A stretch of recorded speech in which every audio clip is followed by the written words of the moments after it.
गत 26/7/2027 तारीख राति 10टा बेले आमर भोजपुर थाना अंतर्गत बुगड़ाकोटार कंप्लेनेंट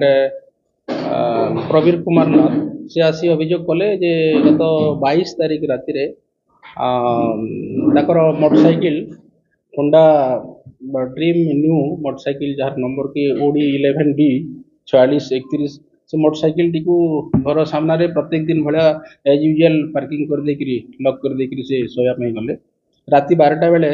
जब परिश्रा करने से बाहरती से समय देखिले जे जो घर जो मेन गेट रो बाहर पटू सब कई जड़े बाहर ये कर बंद कर से पुओ को फोन कले आर घरे से पुओ शुंती सी आसिक कबाट खोलिले देखला जना पड़ा जे जो मोटरसाइकिल से जगार ना से खोज खबर से कले कौन सी प्रभावल जगह मिलला नहीं जना पड़ा जेटा चोरी होती भोजपुर थाना आसिक बाबद गोटे अभियोग कराला ए संक्रांत भोजपुर थाना case number 191 dated 26/7/2027 under section 303 BNS आधार गोटे मोकद्दमा रुजु है यही मोकद्दमा तदंत भार आमर एएसआई गोविंद चंद्र टुडू को दिया एवं प्रत्यक्ष भाव में आईएससी भोजपुर करुणाकर राउत सी सुपरविजन करुले जहाँफल कि आम खबर पाइलु विश्वास सूत्र खबर पाइलु जे टाउन रे किछि पिला से लोभनीय आकर्षण ऑफर देखुं कम दाम रे आम गाड़ी आम पाखे अच्छी परचेज आम पाखे अच्छी बिक्री करने चाहूँ यही खबरटा आमर हस्तगत होता खबर पाइला पोषण क्रमे से जो 4 जन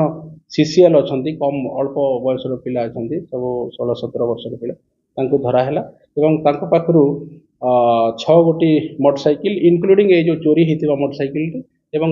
पाखु 3टी मोबाइल जबत कराई आज principal magistrate juvenile justice board पाखे प्रोड्यूस करा केस वर्तमान तदंताधीन अच्छी आहरी ये जो 4 जन CCL जो अच्छा बारिपदा टाउन थाना गोटे केस संपृक्ति जना पड़े वर्तमान केस आज्ञा ये माने आउट ऑफ 4 गोटे हूँ बारिपदा टाउन अंतर्गत गोटे पिला आ बाकी 3 जन बारिपदा बाहर माने कुलियणा एरिया रू धराई आज्ञा घर माने कुलियणा एरिया रो नहीं वर्तमान सुधा जहाँ जना पड़ी बारिपदा टाउन थाना गोटे केस रे से इनवॉल्व अच्छा तदंत चली।